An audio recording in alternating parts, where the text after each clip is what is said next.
नमस्कार दोस्तों, दिवाली में आपने पटाखे तो खूब जलाए होंगे और दिवाली के त्योहार में सबके मुंह पर खुशी छाई रहती है। और दूसरी तरफ कुछ लोगों के साथ ऐसी घटनाएं घट जाती हैं जो आप सोच भी नहीं सकते। ऐसा ही होगा हमारी आज की इस कहानी में। दिवाली का टाइम था और रवि शहर से अपने गांव आया था। गांव में यूजुअल दिवाली वाली भीड़ थी। लोग पटाखे फोड़ रहे थे, बच्चे घूम रहे थे, हर घर में दिए जल रहे थे। लेकिन रवि को शुरू से ही अजीब सा लग रहा था। मतलब कोई डायरेक्ट रीजन नहीं था, पर मन हैवी सा था, जैसे बिना वजह एंजाइटी हो रही हो। उसकी दादी ने उसे देखते ही एक ही बात बोली कि इस बार रात को बाहर ज्यादा मत रहना, क्योंकि आज अमावस है और अमावस वाली दिवाली ठीक नहीं होती। रवि ने हाँ बोल दिया, पर सीरियसली नहीं लिया, क्योंकि उसे लगा ये पुरानी जनरेशन की बातें हैं। रात होते होते पटाखों की आवाज थोड़ी कम हो गई और गांव धीरे धीरे शांत होने लगा। तब दादी ने रवि को अपने पास बिठाया और उसे नींबू, लौंग और काला धागा दिखा के बोला कि अगर रात को बाहर ये चीज कहीं जमीन पर दिखे तो उस तरफ देखे बिना सीधा निकल जाना। रवि ने पूछा क्यों, तो दादी ने बस इतना बोला कि सब चीजें जानने के लिए नहीं होती। रात के करीब 12 बज रहे थे और रवि पटाखे लेने के बहाने घर से बाहर निकल गया।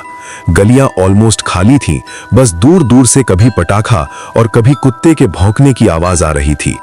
एक जगह से गुजरते वक्त उसकी नजर नीचे पड़ी और उसने देखा कि बीच सड़क पर एक नींबू रखा है जिसमें लौंग घुसे हुए हैं और उसके इर्द गिर्द काला धागा बंधा हुआ है।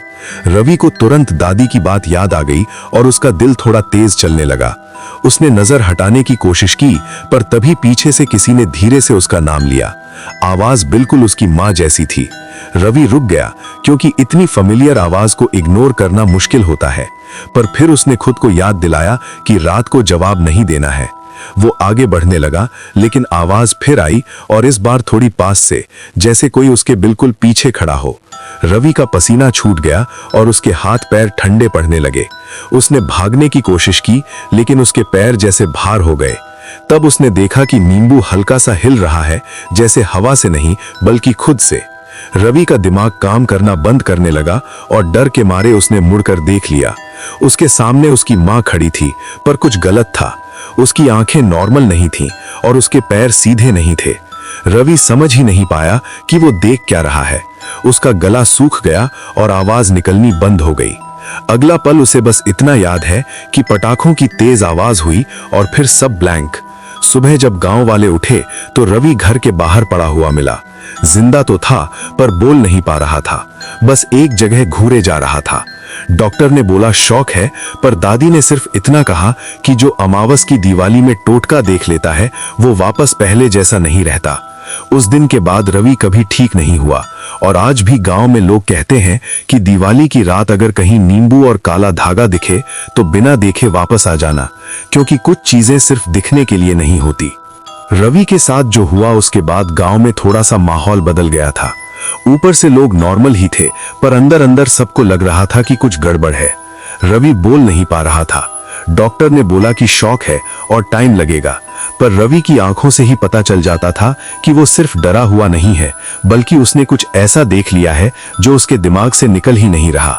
वो रात को अचानक उठ के बैठ जाता था, बिना आवाज के बस हाँफने लगता था, जैसे सांस लेने में प्रॉब्लम हो रही हो। दादी रात भर जागती रहती थी और हर रात घर के बाहर नींबू और लौंग रखकर काला धागा बांध देती थी।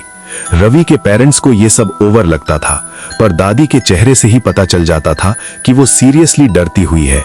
एक रात रवि अचानक खुद से उठ के दरवाजे की तरफ चलने लगा। उसकी आंखें खुली थीं, पर वो किसी को देख नहीं रहा था, जैसे कोई उसे खींच रहा हो।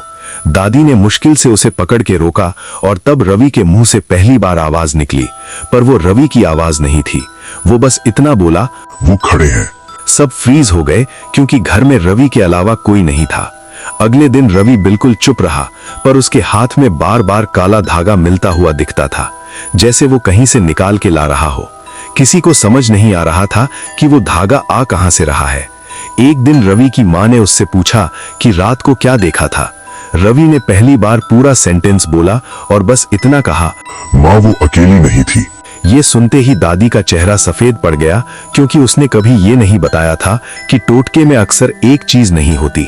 रात के बाद से रवि के कमरे के बाहर अक्सर पैर चलने की आवाज आती थी, जबकि सब लोग सोते होते थे।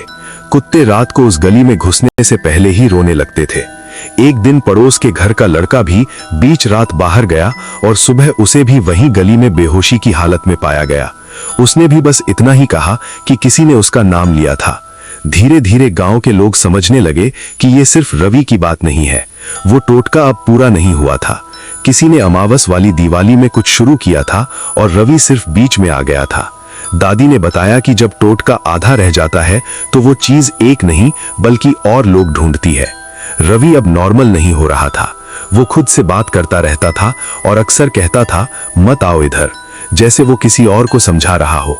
एक रात जब पूरा गांव सो रहा था, तब रवि फिर से दरवाजा खोल के बाहर निकल गया। इस बार किसी ने उसे रोका नहीं। सुबह जब लोग उठे तो रवि नहीं मिला, उसकी लाश भी नहीं। बस उसी गली में नींबू, लौंग और काला धागा बिल्कुल नया रखा हुआ था। उस दिन के बाद से उस गांव में दिवाली मनाना बंद नहीं हुआ, पर रात को 12 बजे के बाद कोई बाहर नहीं निकलता। लोग कहते हैं कि अगर उस गली से गुजरो और कोई तुम्हारा नाम ले तो सीधा चलना, मुड़ के देखोगे तो शायद तुम भी किसी और दिवाली का हिस्सा बन जाओ। बस फर्क इतना होगा कि इस बार टोटका पूरा हो जाएगा। दोस्तों, इस कहानी के बाद मैं आपसे फिर एक ही चीज कहना चाहूंगा कि त्योहार में खूब मस्ती करो, खुश रहो और धूमधाम से हर त्योहार को मनाओ। पर इन त्योहारों में बहुत सारे लोग टोना टोटका करने के लिए, आपकी जान के साथ भी खेलने के लिए तैयार हो जाते हैं। इसीलिए खुशियां मनाने के साथ साथ हमें थोड़ा सतर्क भी रहना चाहिए। और दोस्तों, अगर आपको आज की ये कहानी पसंद आई तो प्लीज हमारे चैनल को सब्सक्राइब जरूर कर लेना और वीडियो को लाइक जरूर कर देना। दोस्तों, अगर आपको इस स्टोरी का पार्ट 2 चाहिए तो हमें कमेंट में जरूर बताना, या फिर आप अपनी खुद की घटी घटना भी हमें भेज सकते हैं, जिसे मैं अगले वीडियो में एक्सप्लेन करूंगा। धन्यवाद।